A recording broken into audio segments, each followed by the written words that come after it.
Shalom and peace be unto you. I'm Sister Latasha Muhammad, and in this video, I'm going to talk about what an MGT is. If you ever hear the letters MGT, it stands for Muslim Girls Training. If you ever hear the letters MGT and GCC, that stands for Muslim Girls Training and General Civilization Class. Our teacher, the Honorable Elijah Muhammad, gave us supreme wisdom lessons. In those lessons, in our lesson number 1, there is a question number 14. That question is, what is the meaning of MGT and GCC? The answer is Muslim Girls Training and General Civilization Class. This was the name given to the training of women and girls in North America. How to keep house, how to rear their children, how to take care of their husbands, sew, cook, and in general, how to act at home and abroad. These training units were named by our prophet and leader of Islam, W.D. Farad. We, the women of the Nation of Islam, are the MGT. We are Muslim Girls in Training. Yes, we are called girls because we belong to Allah God. We are Allah God's little girls, and in His eyes will always be His little girls. Also, in order for Him to shape us and mold us and evolve us into women of God, we must come with the spirit of a child. So yes, we the MGT are the women that belong to the Nation of Islam. We are the women who are striving every day and working to become great women of God. We are women of God who are registered members of the Nation of Islam. When you register to become a member of the Nation of Islam, you are joining on to your own. The Nation of Islam is your home. The Nation of Islam is a nation within a nation. We are an entire nation that was kidnapped from our homeland and brought over here, an entire nation of people. So yes, that's what we are, the Nation of Islam. We're a nation within a nation. We have our own flag, we have our own constitution, we have our own dress, we have our own culture, we have our own ways of doing things, we have our own way of life. And that's what Islam is. It's a way of life. We, the MGT, are gods. We are women of God in the school of the gods. That is the Nation of Islam. We are women who study, we read, we research, so that we will be able to teach our families, teach our people, and teach our nation. We, the MGT, understand that a nation can rise no higher than its woman, and it will be through us that the New World Order comes through. The New World Order is a righteous world, a world where wickedness doesn't exist. We, the MGT, we do not desire the life of this world. We do not desire to be like the women of this world. We strive daily and work to live a life that is pleasing to Allah God. We, the MGT, are the feminine side of the military of the Nation of Islam. We are soldiers for Muhammad. We are soldiers for ourselves, soldiers for our families, soldiers for our people, and we are soldiers for our nation. We are taught self-defense. However, we are not the aggressor. We are never the aggressor. If we are aggressed upon, then we are taught that we fight with those who fight with us. But again, we are peaceful women, and we are never the aggressor. We, the MGT in the Nation of Islam, we strive to be unlike the other women in the world. We cover our bodies out of respect for ourselves, our families, and our husbands. Our bodies should only be desired and seen by our husbands. We cover our bodies and we cover ourselves because we know and we understand that this world that we live in is a wicked world. We understand that the majority of the men in this world are underdeveloped. And we understand that the men in this world have sick minds. We do not desire to be looked upon as a sex object, as a piece of meat. Therefore, we cover ourselves. We do not desire random, strange men looking at us, lusting after us. That is not the kind of attention that we, the MGT, desire. Covering ourselves also serves as a protection. Any man wanting to do harm to a woman, if she is covered up, will think twice about harming that woman. We, the MGT in the Nation of Islam, do not have boyfriends. We do not date. We have husbands. In the Nation of Islam, if a man and a woman are interested in each other, we have what is called courtship. Courtship is a process with the intent to marry. So we don't court to date. We court with the intention of, hey, I think I might want to marry this person. And sisters, that myth you may have heard, not true. We, the MGT in the Nation of Islam, do not walk behind our husbands. We stand with our husbands and we stand beside our husbands in this journey of life. That is the Islam we follow. We, the MGT, know that our kitchen is our laboratory. We strive to cook our families healthy food. We avoid fast food and microwavable food. We know that whatever we prepare for ourselves and our families, we know that it's either going to be giving them life, health, and longevity, or it's going to be giving them sickness, disease, and death. So we know and we learn the importance of what we put in our bodies. We know what foods to feed our families, and we know what foods not to feed our families.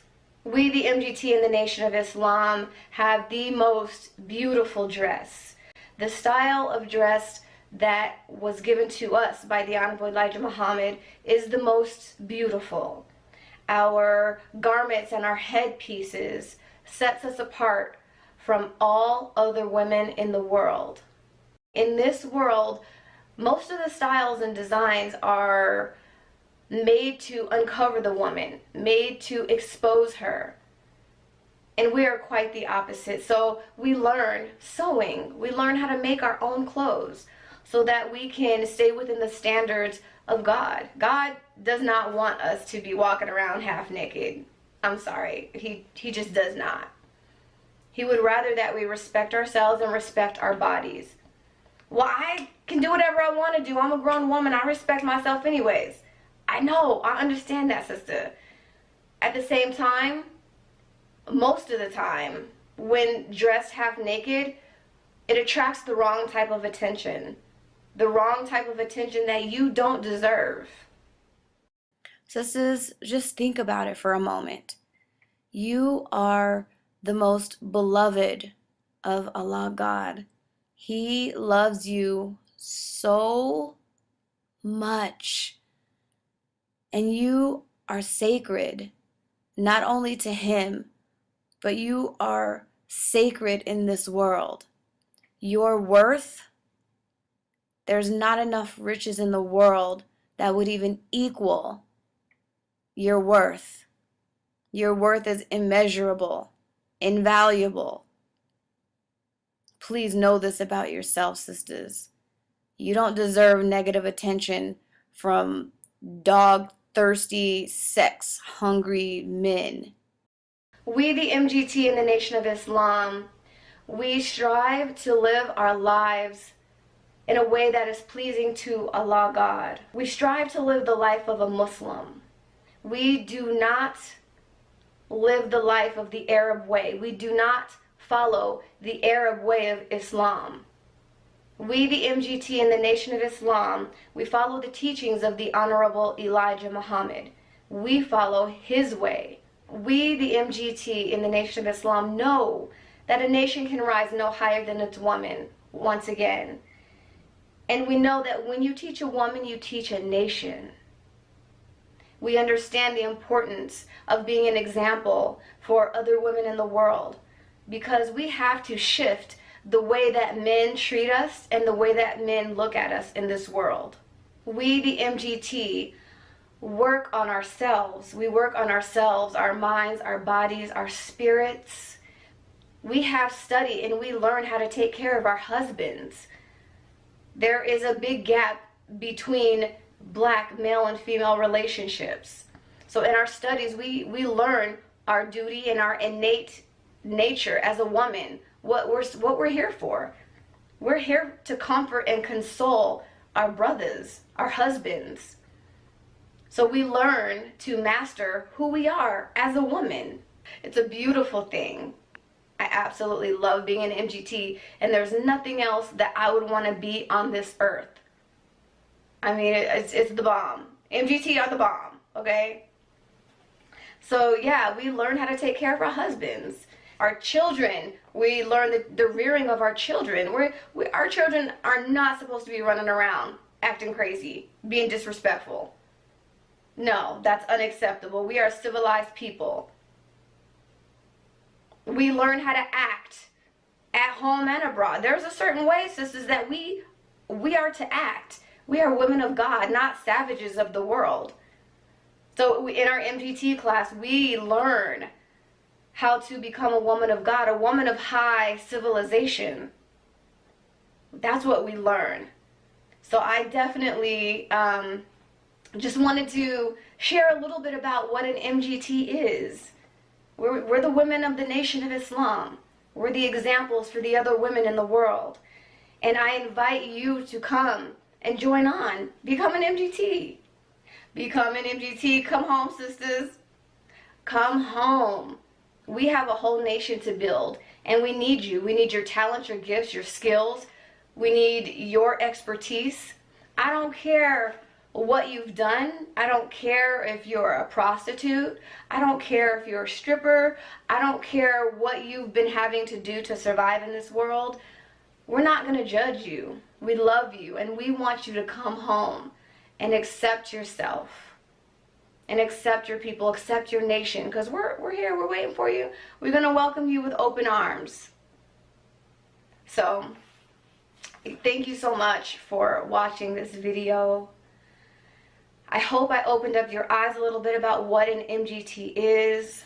We are the women of the Nation of Islam, and we follow the teachings of the most honorable Elijah Muhammad, and our God is Allah, who came in the person of Master Farad Muhammad, and our leader and our guide is the Honorable Minister Louis Farrakhan, and we thank him so much for his sacrifice in rebuilding the nation, and his sacrifice in reaching our brothers and sisters, and his sacrifice, and his sacrifice, and his sacrifice, and his sacrifice. I'd want to be nothing else.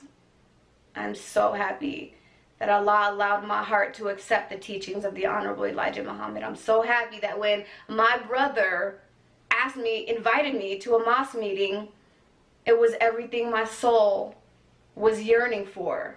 I was a young girl at the time. I was a teenager. It was everything. Our nature is righteousness. So when something speaks to your soul, you react. And that was me. I stood up. I stood up the first day I went to the mosque, and then I went through the processing class, and I became a registered Muslim. I became registered with my nation, the Nation of Islam, a registered member, and I've never looked back. And I'm just so grateful and thankful to Allah. He allowed me to hear and see, and he opened up my heart to accept the teaching. So I invite you, wherever you're at in America, contact me. If you want to visit the mosque or a study group and see what we're talking about, do your own research. I will get you there. Okay? Thank you so much again for watching this video. I'm Latasha Muhammad, and may Allah bless you, and we are the MGT. Assalamu alaikum, and peace be unto you.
Now you can get the same uncompromising truth you've come to expect from the Final Call newspaper on all your connected devices.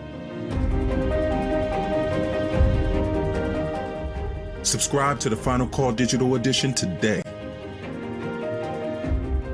Go to subscribe.finalcalldigital.com. Greetings, dear listeners.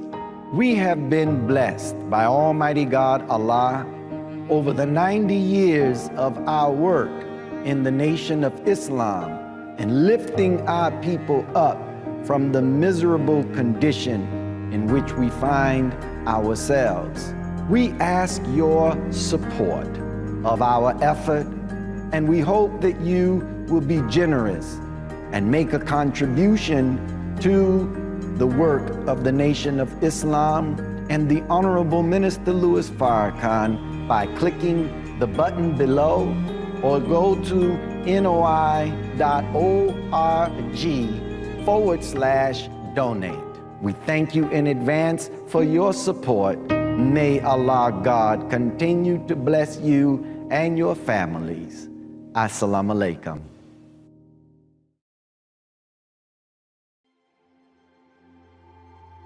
This house is dedicated to knowledge and to the spreading of knowledge. Elijah Muhammad inspired new thought, new mind, new way of civilization among black people.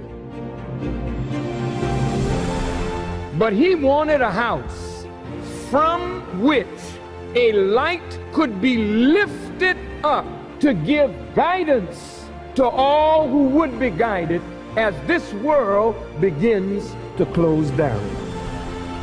This National Center for the re-education and retraining of the black man and woman, but for the totality of the human family of our planet. I named this mosque after the only woman that the Quran names a chapter after, the mother of Jesus, Maryam. All human beings need to be re-educated. That is the purpose of the National Center.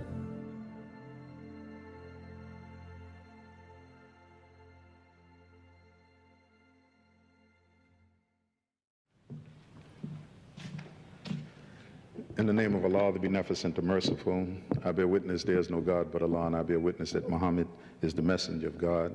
I greet you in peace. Assalamu alaikum. First of all, I want to thank our host, Dr. Adams, Dr. Conrad Worrell, and my brother, Bob Starks. I want to make this brief because the minister is here to speak to us. And it's always good to be in Chicago. I was just sitting up there reflecting over the long struggle in Chicago that the minister waged to rebuild the nation and the people who have been involved in doing that with us. But I just want to share this, and I'll say this to the minister. When the minister assigned me to Africa in 1990, actually in '89, it was like a turning point in my life. And I got on the ground in Africa, and I had to figure out which way would I go, what would I do? And I knew we could not do in Africa the way we go in America.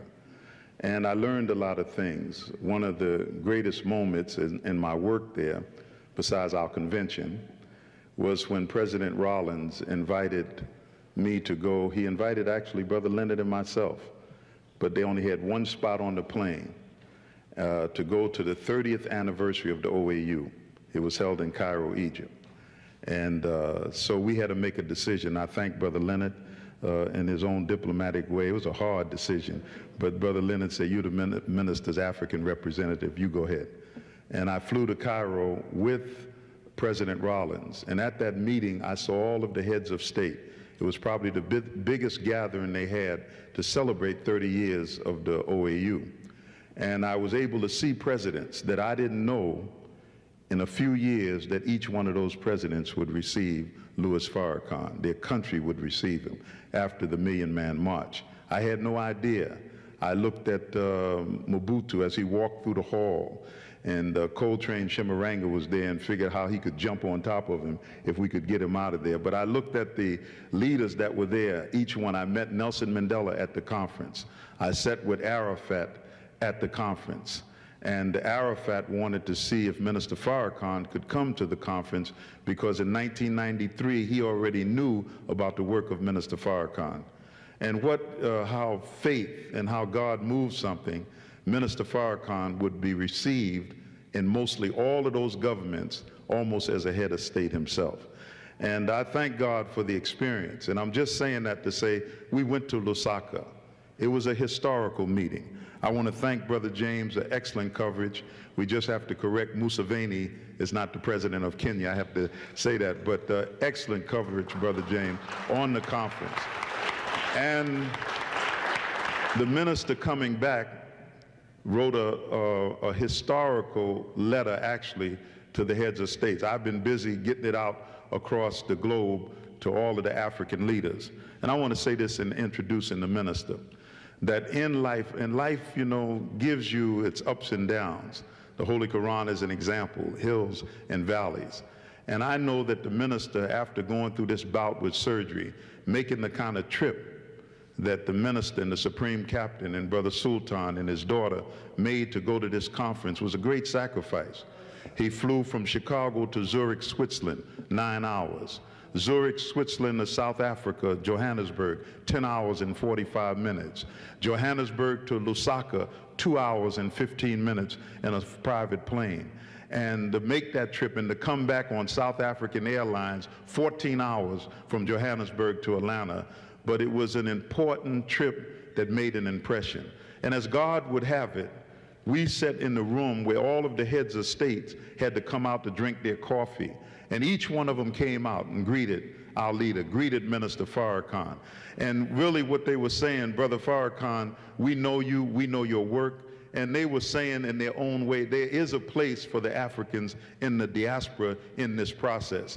And I'm honored to be with my brother and honored to be able to introduce him so he can give you a report. This is not a general public meeting and so forth, but Minister Farrakhan feels strongly that you need to know the importance of us pushing this process of a United States of Africa. So without further ado, let us hear from the leader of the Nation of Islam, the Honorable Minister Louis Farrakhan.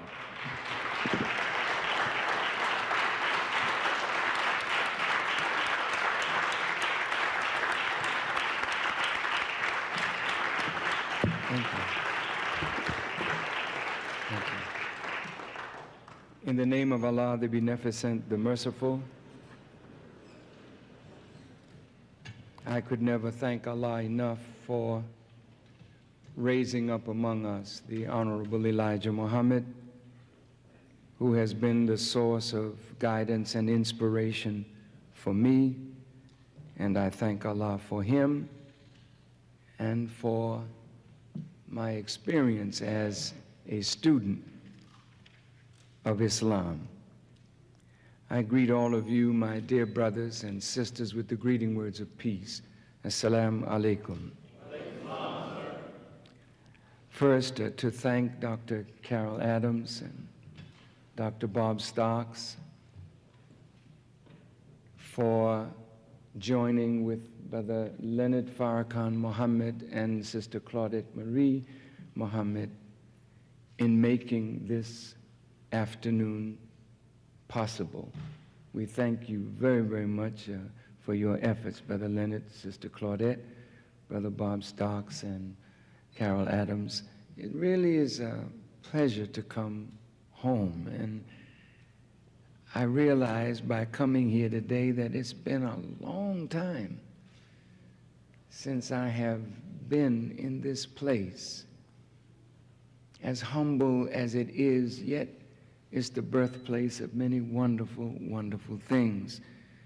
And as I looked in the audience, there's no way that I could say anything before acknowledging first to the Muslims that are here you may not know this, but when I first was brought to Chicago and ultimately decided to rebuild the work of the Honorable Elijah Muhammad, there were people in this audience who made it possible. And you may not know it, but they are really fathers and mothers of the Nation of Islam. And Dr. Anderson Thompson, whose counsel to me in the early days was invaluable. And Dr. Harold Pate, I'm really, really happy, brothers, to see you all again, and I hope that we will never lose contact with each other for as long as we have, you know.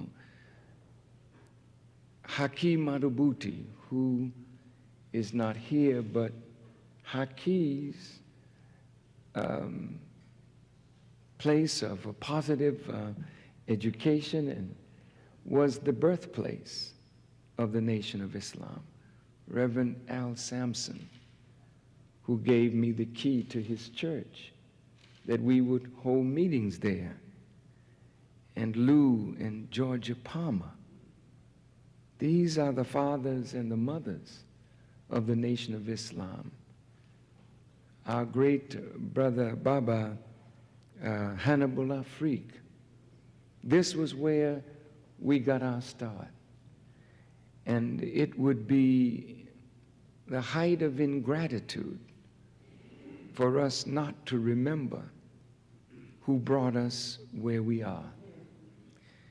And I hope and pray that God will always keep us humble, that we may never forget those persons that helped us not only to get where we are, but to be who and what we are. In this audience, my sister, who I haven't seen in a long time, but she was always there at the beginning of the reemergence of the Nation of Islam. And of course, Dr. Carol Adams and Conrad Worrell and many in this audience. I thank Allah for you. I thank you for what you've given to me and to us to make us who and what we are today. And whether you believe it or not, you will always be in the table of our hearts, that we will remember you till God takes us away from this earth, because without you, we would not be. In those early days of danger for me, if it were not for these brothers that surrounded me, along with the columnist,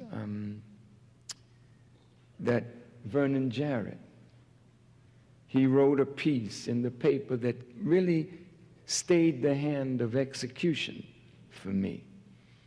I shall never forget these men and women, for without them, the nation would not be. So wherever the members of the nation see Dr. Anderson Thompson or Dr. Harold Pate or Hakeem Madhubuti or Lou and Georgia Palmer or the columnist Vernon Jarrett and Hannibal Afrique, you're really looking at your father. So if you honor your fathers and your mothers, then your days may be long. Now, I came today not to give any lecture, but I wanted to report to you what we saw, what we heard, what we experienced. As you are aware, there has always been an effort on the part of our open enemy to keep us away from Africa and to keep Africa away from us. Every great black leader that we have, male or female, who sought to connect us to Africa was a victim of a plot by the government of the United States, who has never wanted to see the Africans in the diaspora learn of their roots, love their roots, and use what God had blessed us to learn and achieve in America to free our brothers and sisters wherever they may be found on the earth. So it pleased me, after the Million Man March, which was an effort of unity that produced something beyond our imagination, and it so frightened the government of the United States that we could call for 1 million black men, and nearly 2 million men answered that call. And what they saw in that was the beginning of an army. An army, if organized properly and effectively, could achieve inside America that which would liberate us and help in the process of liberating African people wherever we may be found on this earth. I was severely criticized after the Million Man March for going on a world tour. I did not know at that time whether I would live, to be very honest, because in Newsweek magazine, they had a cartoon. And they say so many things in subtle ways, but if you are aware of subtleties, you know that the enemy is never asleep on any black person who gains influence with black people. So in that Newsweek magazine cartoon, they showed the crypt of Dr. Martin Luther King Jr., who became universal, in that Dr. King was linking the struggle of blacks in America to the struggle of poor people throughout the world. And when he started that linking, then he became super dangerous. They got rid of him. Malcolm, the same, the linking. Paul Robeson, the same. Du Bois, the same. And they have not stopped there. Their game is really the same. And we today, after having seen so much and experienced so much, we should be wise enough now to plan effectively how to elude the chicanery and wickedness of our enemies, who hate to see any of us in a room together ironing out our problems. So in this, they showed the crypt of Dr. King. On it says, "I have a dream." And in the next scene, they showed Farrakhan saying, "I have a scheme." So the dreamer is dead, but the schemer is still alive. We have to take care of this. On that tour, brothers and sisters, we have it on film, and it's unfortunate that we have not made this film available so that you could see the effect of our work together, what it produced for us all over the world. In every country into which we went, every African leader and the people on the street said, "We saw that Million-Man March." And do you know, our African brothers understood more so than the potential political force that we have inside America to affect the policies of this government that ill affect the development of Africa. So we have a very important role to play.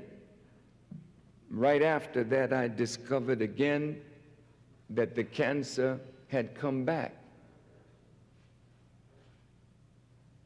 And of course, that was a very tough time for me. But thinking that death was real close, I recognized that the enemy wanted to isolate the nation of Islam by saying, first of all, that we're not real Muslims. And once you can sell that we're not real Muslims, then if they attack us, they get no response from the Muslim world because we are not real Muslims.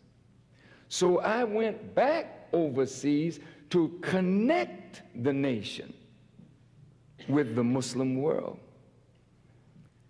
And I found that everywhere I went, they saw in us the champion that they don't have, because they don't speak against the wickedness of this government. But they knew that Farrakhan was, is, and will continue to do that. So then we got a measure of acceptance beyond what you would ever imagine in the Muslim world. And I found among the kings, the rulers, the presidents, the sheikhs, the imams, they took me to task with the teachings of the Honorable Elijah Muhammad in Mecca. And I stood my ground, brothers and sisters, and they could not defeat my arguments for the teachings of the Honorable Elijah Muhammad. So I didn't come to Islam to be an Arab or to let somebody make me into something else. I came to Islam because I found in it a truth that could free our people. That's the only reason I became a Muslim. I heard Malcolm. Malcolm was a Muslim, but in his mouth was a message to free black people. I never heard that message in the church. The church was not talking black liberation, but Islam was talking black liberation from the perspective of the Honorable Elijah Muhammad. So he became the father, if you will, of this movement toward getting out of calling ourselves Negroes and becoming black. It was Elijah Muhammad that caused us to turn our hearts toward Africa. On the masthead of Muhammad Speaks, he always had the black man in America uniting with the black man of Africa, and he told us from day one that our job was to unite with our own kind because the time had arrived for that to happen. He was a Muslim, but a different kind of Muslim. He was a nationalist kind of Muslim whose religion was black. And we needed that. And so I say that to say this, that Brother Gaddafi was a friend of Elijah Muhammad. Brother Gaddafi became a friend of the new rise of the Nation of Islam. Yes, he's an Arab. But if you read his writings, he always felt that this was the time that the blacks should predominate or come to power. He spoke that to his Arab brethren, and many of them did not like it, but he never changed his position.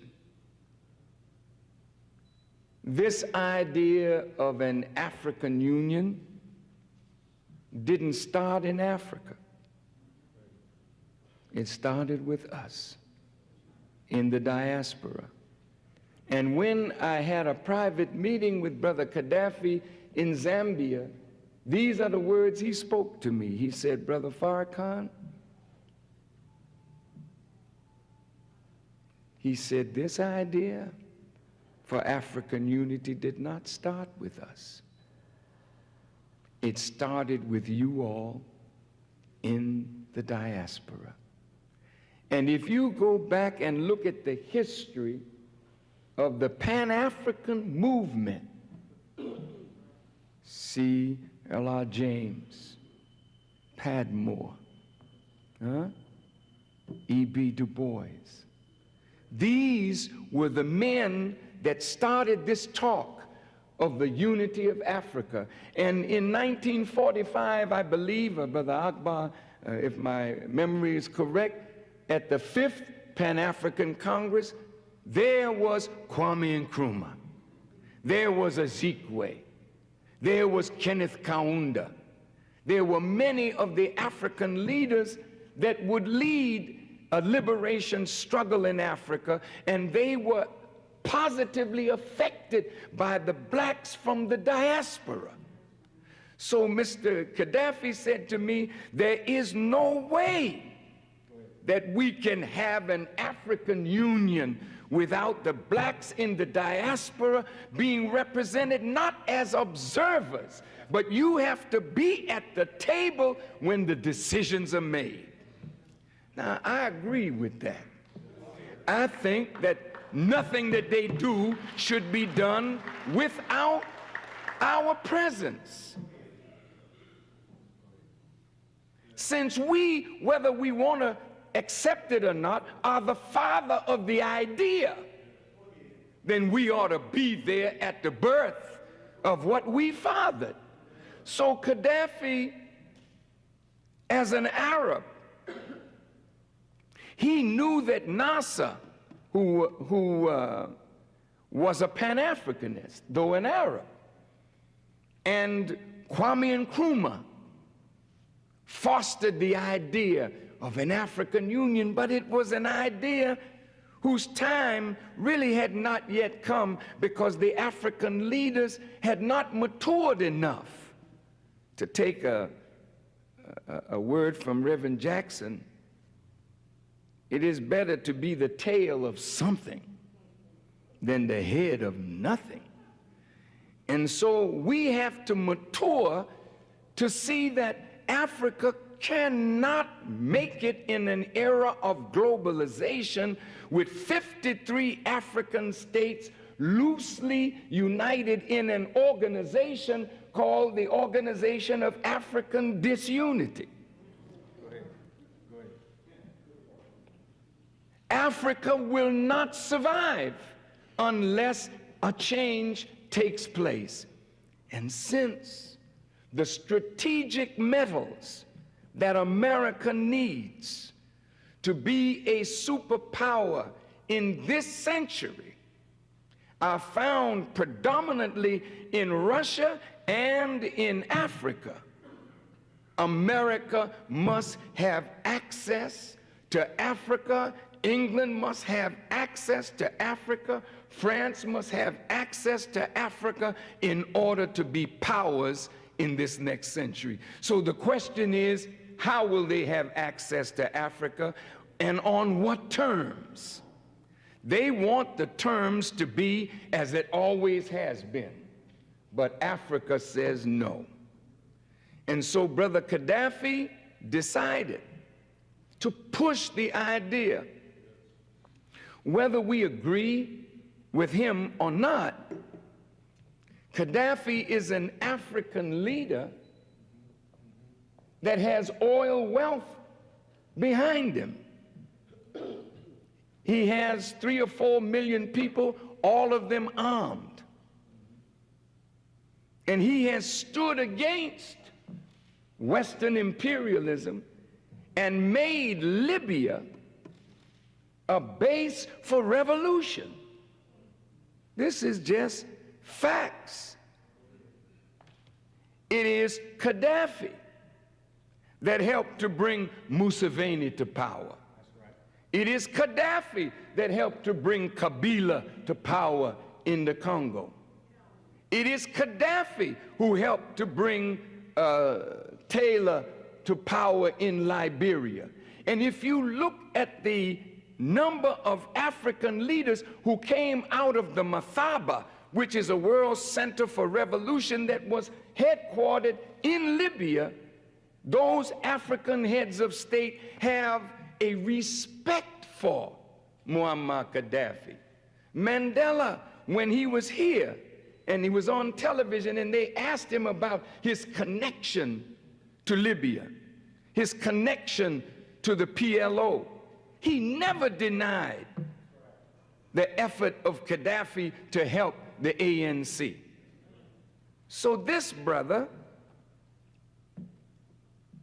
put his money behind energizing an African Union. Yes, he did breathe life into it, Sister Claudette. He fostered the idea of Nkrumah and NASA, and he had the money to back it up. Most black leaders have ideas, but they have to go to the enemy for the money, and the enemy controls how far you go with a good idea because they put the money behind you. But Gaddafi had the money. They say he wants to be the leader of Africa. They're playing on vanity and immaturity. Don't listen to the enemy. I go there. I'm on the continent. I can tell you what their thinking is, not the State Department. That's the enemy of African unity. The government of America has never been no friend of ours, and they don't intend to be any friend of ours. Anything we get from them is what we force out of them by the power of our own unity.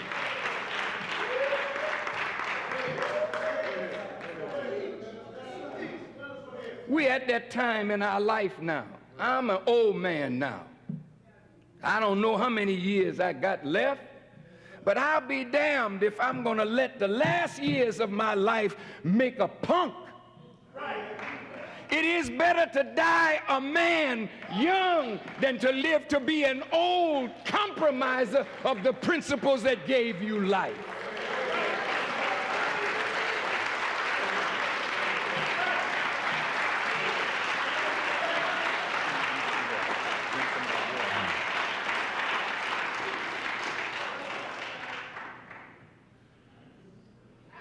The United States of Africa is a dream.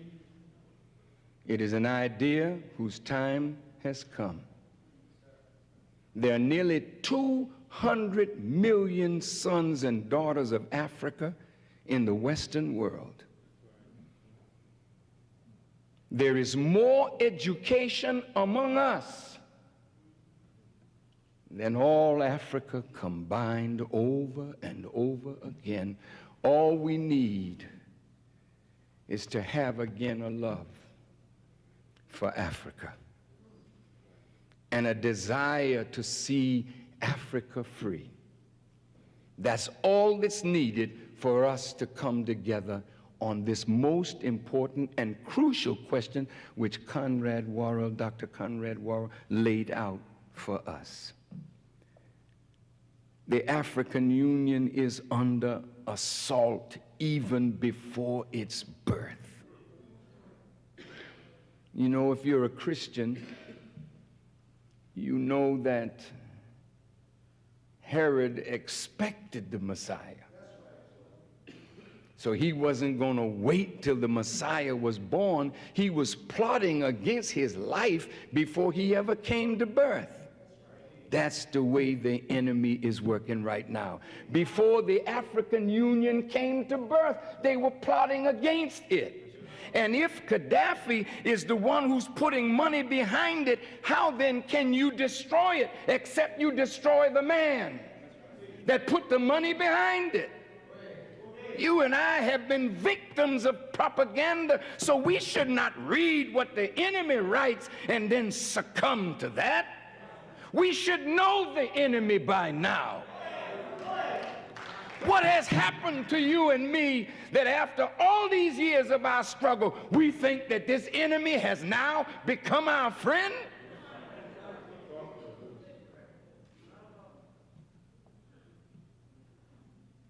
I don't care how we get along or have friendship. We should have friendship in all walk of life, but we should never make the tragic mistake of taking one as a friend and looking at the other as an enemy, because that's the way they come at you. One comes to make you think they're a friend, and the other one comes as a stone enemy. So you run to your friend thinking that's your friend, but your friend ends up being the same aider of your enemy against you. That's why we have never gotten anything, because we've been depending on some of them rather than depending on the unity and the strength of ourselves as a people. And I think we have come to the point now where we know the enemy, and we should be aware of the enemy at all times. And the worst enemy of all is the enemy within. There's never a time that we meet to structure something beneficial for us that the enemy doesn't have their people among us. So don't think because we are here talking about African Union that he don't have his people here too. The scripture says, wherever there are 2 or 3 gathered together in my name, there I am also in the midst of you. The FBI says the same thing. Wherever 2 or 3 of you get together, one of you is us. And that's how we know everything that black folk are planning, because one of you is always us. Right now, the African Union is in danger, because Thabo Mbeki is the president of one of the greatest economies in Africa. South Africa, if you've been there, you've seen where whites are. It's very, very, very, very, very developed.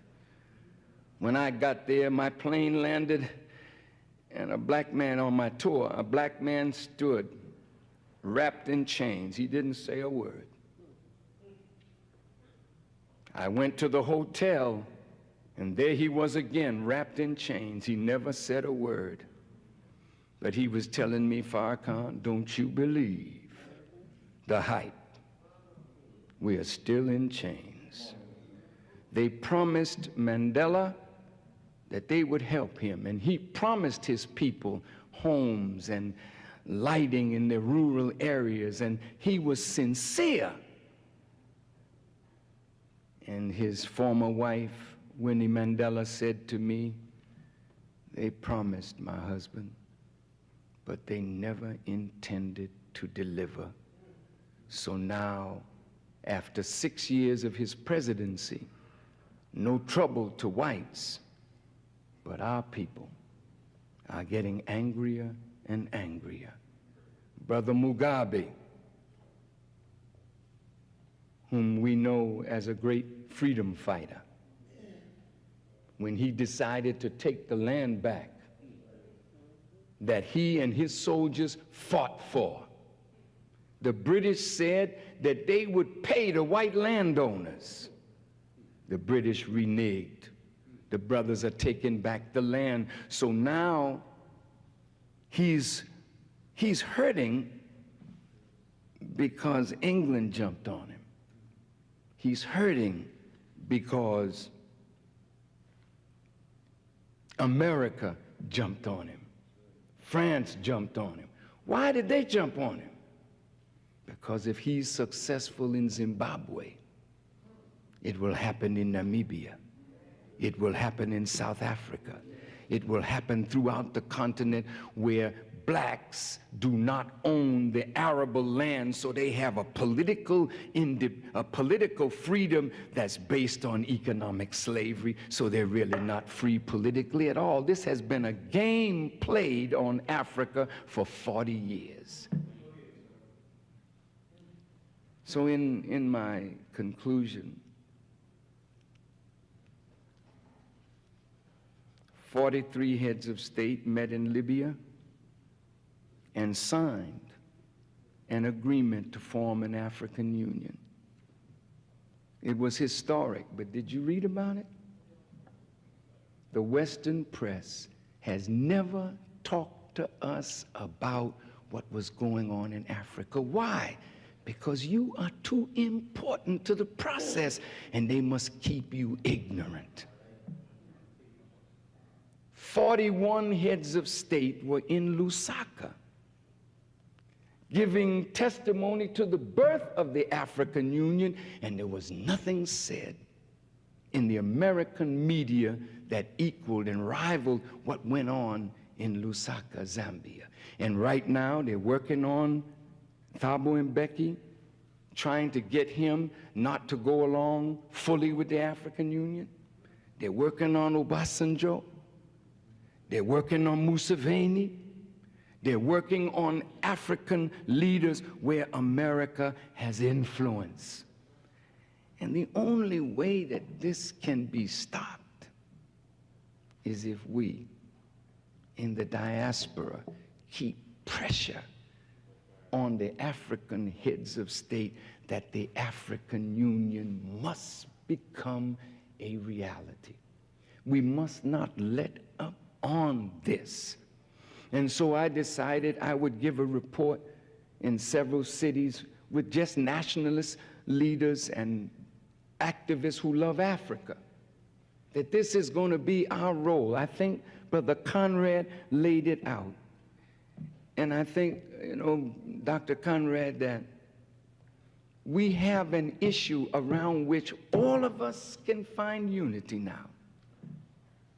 It isn't about my God or your God. It's about, did they commit a crime against humanity?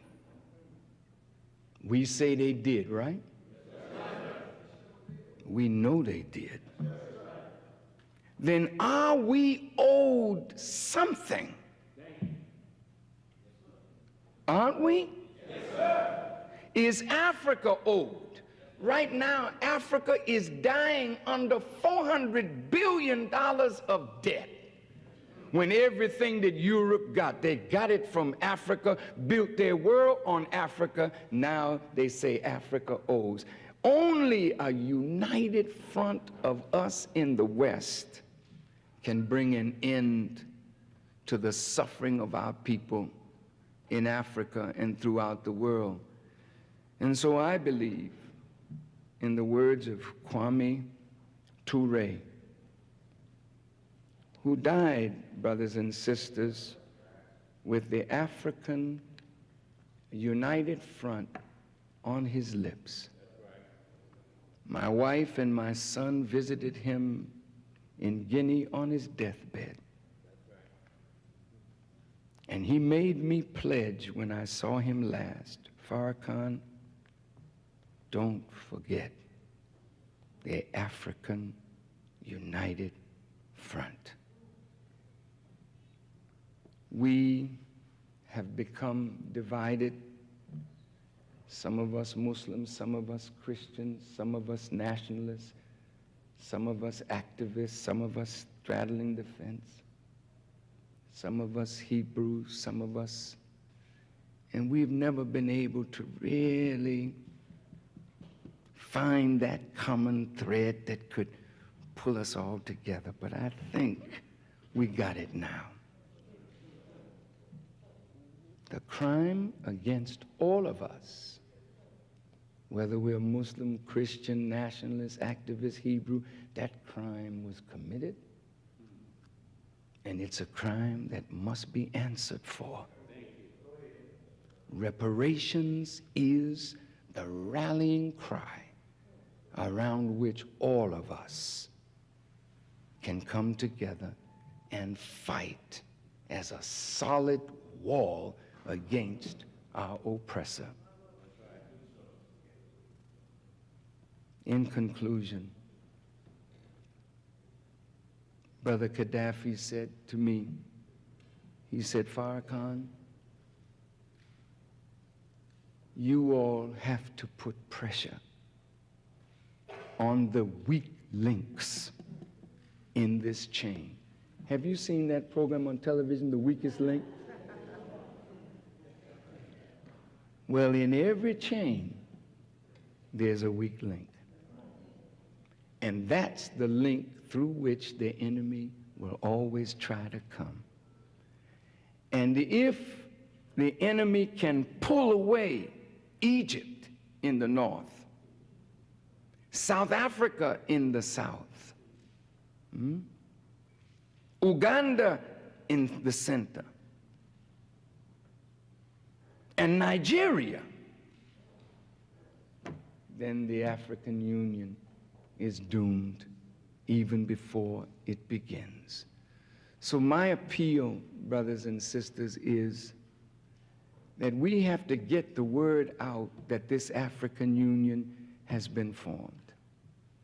The white press is not going to do it, but the black press will. And I say to Brother James, and the final call, you know, when we are blessed to go where our brothers are not, we are their eyes, we are their ears. We can't be looking for an exclusive story because our readership is not all black America. But all black Americans read a black newspaper somewhere. At least most are touched by a black newspaper. So whatever we are blessed to see and know, we need to report it, not only in the final call, but we must get that message to every black newspaper in the country. That's our duty. That's our duty, and we must not fail in that duty. So I thank you for allowing me these few minutes. I think Dr. Conrad Worrell laid it out historically, and all I want to say is that I stand with my brother. I stand with these principles, and the Nation of Islam stands with you on these principles. And I think together we can win this fight. I hope that wherever you go, you will tell others about the African Union and how the African Union needs our moral support. They're not looking for finance from us.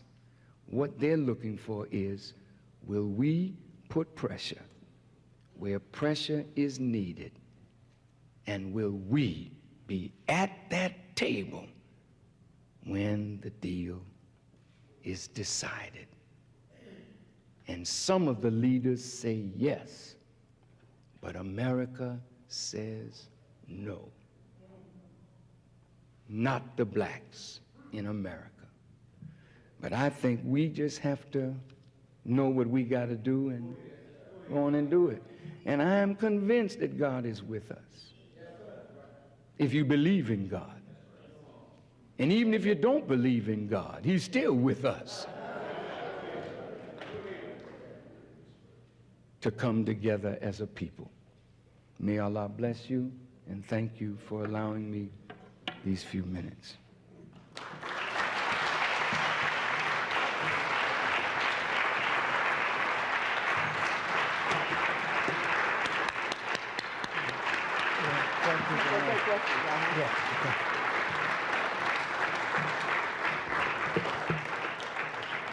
Thank you again, Honorable Minister Farrakhan. We will now have a few questions and answers. We only have a few minutes since we have promised the minister we would let him go by 3 o'clock. So those of you who have questions, will you please stand and very loud and clearly. Yes, sir. Oh, the mic. Oh, I'm sorry. Where they at? Speak very loudly, brother. President Obama, you said that the pressure has been mounting against him. I'm hoping and praying that he has not capitulated with regard. Good. Has he given land back to the white settlers there? No, he has not in any way, shape, form, or fashion? He has said they're going to take more. Good, good, good. One last question. He's not backing down, and I think he can't back down because he fought for this, and the soldiers that fought for this don't have what they fought for, and if he does back down, it will be suicide for him politically and otherwise. I had read that the Chicago, and Brother Minister Jamil calls them the Sometimes, had said that he had started to give that land back, and I just wanted to hear it from your mouth and Brother Akbar's mouth. Not from what I heard. Have you? No. Good. No. He's very strong on that, brother. Great. One last question. Is the Arab community, are they supportive of Brother Gaddafi and his efforts in establishing the African Union? I don't think so. I don't think so. You know, I have to say this. You know, racism, this conference on racism, see, you can't talk about racism unless you really deal with racism in religion.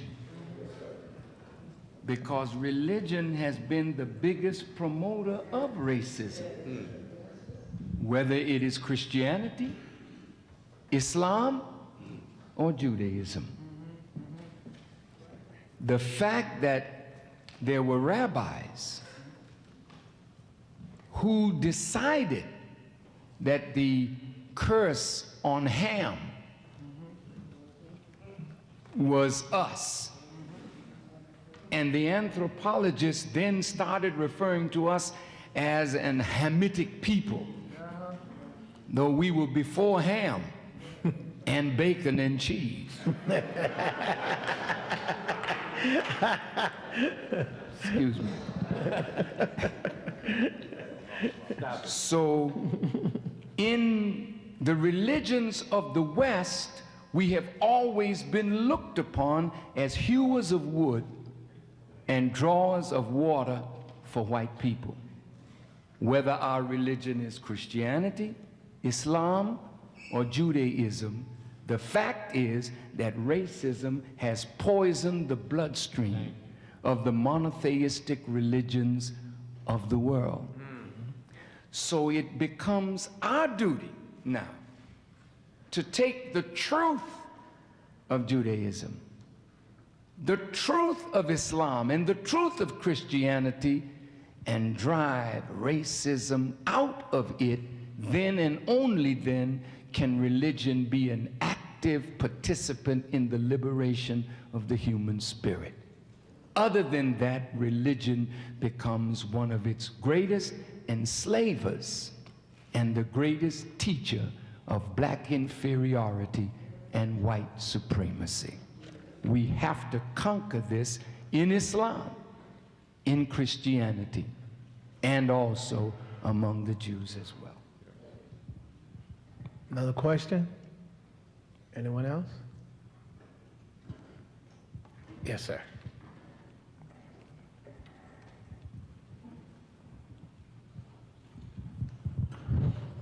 I'd like to know what is wrong with OAU and why can't we transform the idea in African Union to Organization of African Unity? An organization is that. A nation is something bigger than an organization. If you look at Africa right now, the potential of every African child to be educated, to be developed, to make a contribution can only happen if Africa, instead of being a loosely organized group of weak nations, becomes a highly organized, effective group of states that see themselves as one nation. This is a big, big thing to do. Every African nation right now has every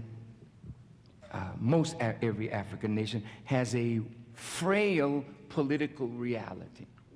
The real power in Africa is in the tribes and with the chiefs. Real power in Africa is in the tribes and with the chiefs. The political reality is frail.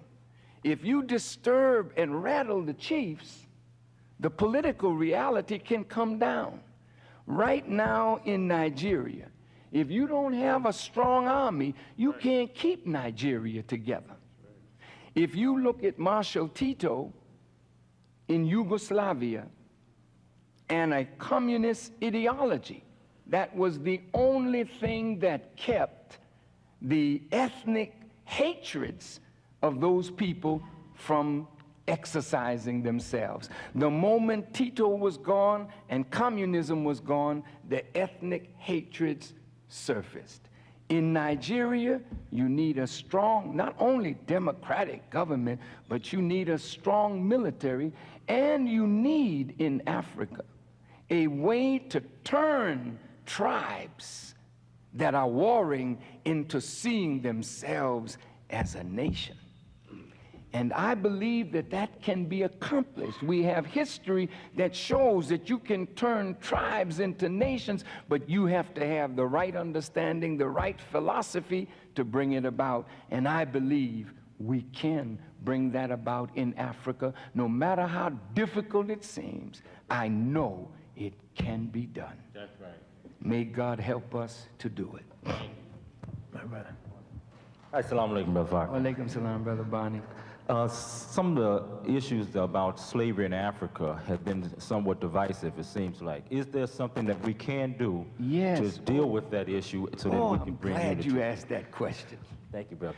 You know, brothers and sisters, they say Farrakhan is soft on the Arabs who are slavers of black people. Now, I hope you don't believe this. I didn't come this far and suffer what I have suffered to tell the truth, to not tell the truth if it condemns Arabs. If you have ever heard me in any of these conferences with them, you know better.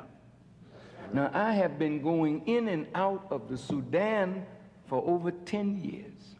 More than that. More than that. I have met with several of the quote-unquote Arab presidents, starting with the brother Numeri. After Numeri, he was overthrown in a coup. Then came Swaradahad, who is a Sufi Muslim, darker than you and me. Then came Sadiq al-Mahdi, whom I met, darker than you and me. Then came Omar Bashir, darker than all of those. Now, the Sudanese look like us because of the Arab mixture in their blood. They have light-skinned Sudanese, but the real dark brothers, you know how dark and beautiful Brother Khalid was.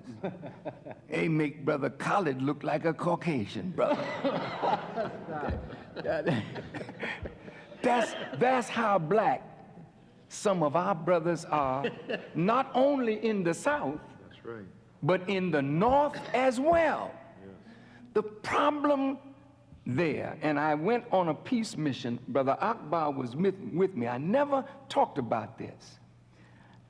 May I have 2 minutes to mention this peace mission? Of course. Go ahead. I went to Ghana and met with President Rawlings because we wanted to stop the fighting in the Sudan between the North and the South. And he called Kenneth Kaunda, the former president of Zambia, and called President Arap Moi in Kenya. We flew to Kenya where we met Dr. Kaunda and we met with Arap Moi, who President Moi was the head of a group of nations that were working on the peace between the North and the South. They flew me and Brother Akbar and my son Mustafa. Thank you, son. We flew from there to Uganda, where we had a 3 or 4 hour meeting with President Museveni. And then we had a 4-hour meeting with John Garang, who was fighting in the South. Now that fight has been going on for over 20 years. And as God is my witness, my brother here, John Garang, who is black, black, black, black, black, and beautiful, beautiful, beautiful. John Garang never once mentioned slavery as an issue. So help me. The issue was that the Arab North seemed to feel an Arab supremacy. It's like a slave master imposing his mind on you, like they've done with us, where some of us who are light-skinned think that we are better than our brother who is black. So the Arabs in the North did not give justice to the brothers in the South by sharing equitably with them the resources of the Sudan. And it caused this civil war. Slavery was introduced as an issue now because Farrakhan is a Muslim, and Farrakhan called the Million Man March, and Christians answered the call of a black Muslim. And this should never, ever happen again. So ever since 1995, they have been working to destroy a bond between black Muslims and black Christians. Yeah. And then you saw the attack of Reverend Price and other big ministers attacking Islam as a great enslaver. Well, hell, you know, Islam may have had its part in slavery, but hell, nobody enslaved us better than the white Christians. Now let's talk about that. And some of our people still in slavery right now in America, in Louisiana, in Texas, in the South. Well, you don't have to go to Africa to free some slaves. You just got to walk to the west side or the south side or Harlem or Georgia, because slaves are everywhere in the United States of America. Now I want to get to the point. Since they use this to say Farrakhan is weak because these are Muslims that are enslaving Christians, here's what I intend to do. I talked to President Bashir. Yes, sir. I said, President, now you know we've talked to you about this issue of slavery, which you deny. I said, okay, I want to go back and bring a cross-section of black leaders, congressional, spiritual, and I want to get the same ones that bought slaves. Farrakhan going back now. And I want to go through the front door and not the back door and tell Bashir, send us to where this place is that these men say they bought slaves. And if I find slavery there, you can't out-talk me, whooping no Muslim behind for enslaving people. Go ahead, brother. You don't know enough about Islam to tell me that you can out-talk me on that question. So I'm going to put this thing to rest. If it is so, I'll let you know. And if it ain't so, then what is the motive behind this movement? Did you know that they discovered more oil in the southern Sudan than in all of Saudi Arabia? Yes. Oh. Did you know that the Sudan is so rich and the land so arable, you could feed all of Africa if the Sudan were developed? Did you know that because of the wealth that is there potentially, they want to divide the North from the South like they tried to do in Nigeria? Yes, in the Biafran War. In the Biafran War. This enemy has not stopped his game. And we must not be pawns in the game. Some of our people like to say, well, Farrakhan is weak on slavery. Man, let me tell you, I really don't want to jump on you and beat the hell out of you. I got an army, man. I don't have to take that kind of crap from nobody with the years that I have put in serving you. But I take it because I love you more than you love yourself. But I am not going to take that forever. If you think I'm that weak and have punked out on our struggle, come sit down and talk to me. I'm available. You attack a voice that is a strong voice for you. And who does that please? The enemy. So I would like to ask Brother Conrad, Dr. Starks, and I'm going to get, maybe I'll ask Prince Asiel Ben Israel, because he's against slavery too. And now see, we go back and expose this. If it's real, we got to condemn it.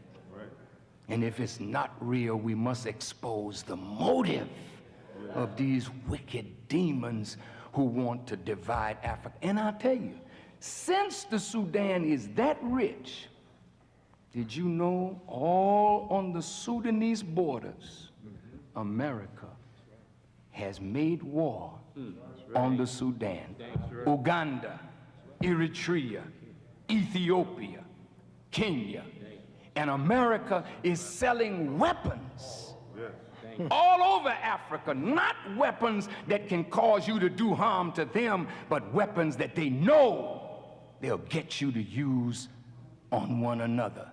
We're doing the same stupid thing in America.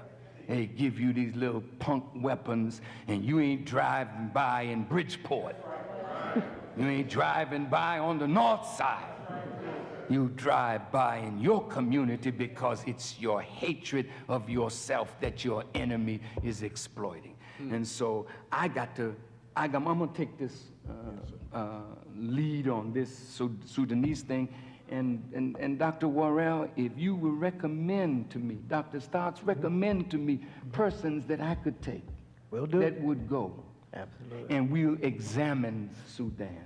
Okay. And we will tell them, open all the doors for us. And if they refuse, we'll come back and blow the whistle. We have time for one more question. State Representative Connie Howard.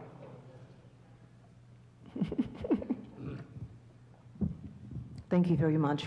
Thank you very much, Minister Farrakhan, for the report. It was certainly very informative. Am I to understand that you will continue to represent those of us in the United States in the Unity program? Is that correct?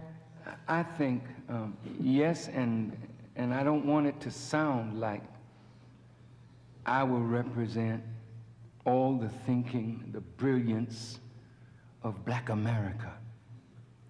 I'm only a voice that can open maybe a door, but I am not the person necessarily with all of the know-how that needs to sit at that kind of table. How then do others of us make input, and how do we continue to get the information back from the effort? Now, the important thing is, if we can come together, see, then we as a body can say who can go and represent us.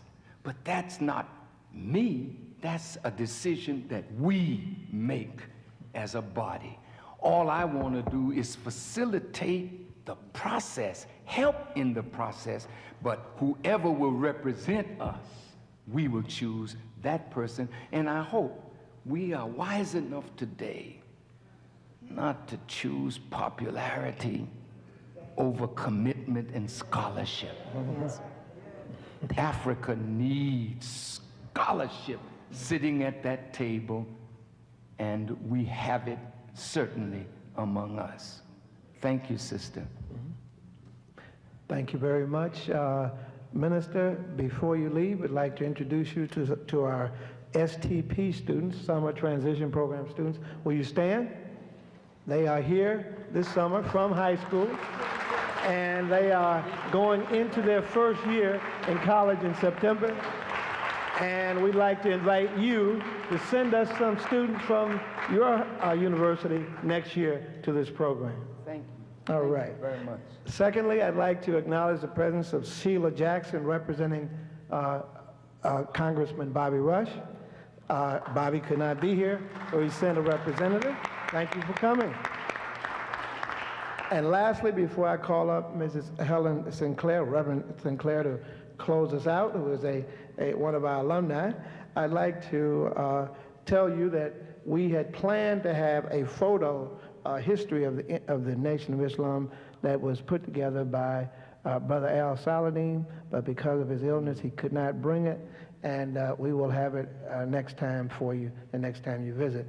Sister Helen Sinclair, if you could come and give us... One thing. Yes, sir.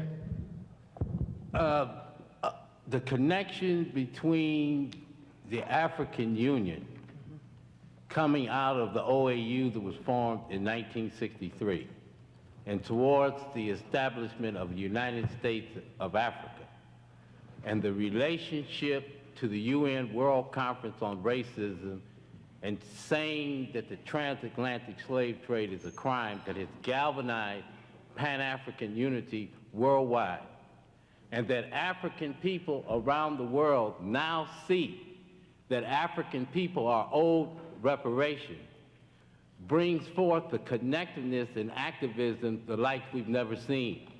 And so thank you, Minister, because we need to see, when we go to South Africa, that's pushing the African Union up a notch. When African people agree that African people in Colombia who are being shot down, in Uruguay, in Brazil, are owed reparations. African people all over the continent of Africa are owed reparations. When we see that kind of unity occurring, it's related to the ultimate objective. And God bless Marcus Garvey, because he would be looking down on us today. God bless William Monroe Trotter and so many activists who went to the Paris Peace Conference. This just didn't start. Exactly. So we owe it to our ancestors to fight on reparation, to fight to support the African Union, and to fight to let the world know that we agreed that the transatlantic slave trade was a crime, because if it gets included in a document, we can finally take them to The Hague, and that's what they don't want. May I say this, please? Brothers and sisters, I want you to please think on this. No matter what the sons and daughters of Africa accomplish in America, or in England, or France, or in Brazil, or in the Caribbean, we are all related to Africa. So if Africa is weak, no matter what we accomplish in the diaspora, it is diminished by the condition of Africa.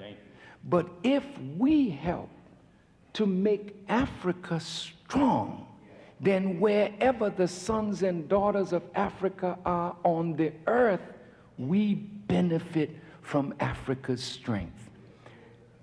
Example, China. Every Chinese is not a communist. But if it were not for Mao Zedong and the revolution in China, which has brought China now to be a world power, then every Chinese person, wherever they are found on the earth, is now a person that has greater stature because their motherland has become a power.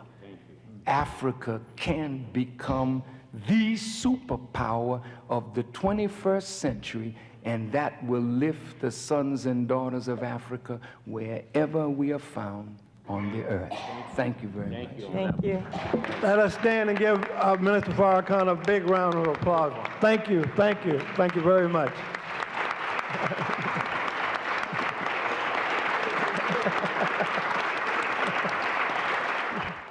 Greetings. Dear listeners, we have been blessed by Almighty God Allah over the 90 years of our work in the Nation of Islam and lifting our people up from the miserable condition in which we find ourselves. We ask your support of our effort, and we hope that you will be generous and make a contribution to the work of the Nation of Islam and the Honorable Minister Louis Farrakhan by clicking the button below or go to noi.org/donate. We thank you in advance for your support. May Allah God continue to bless you and your families. Assalamu alaikum.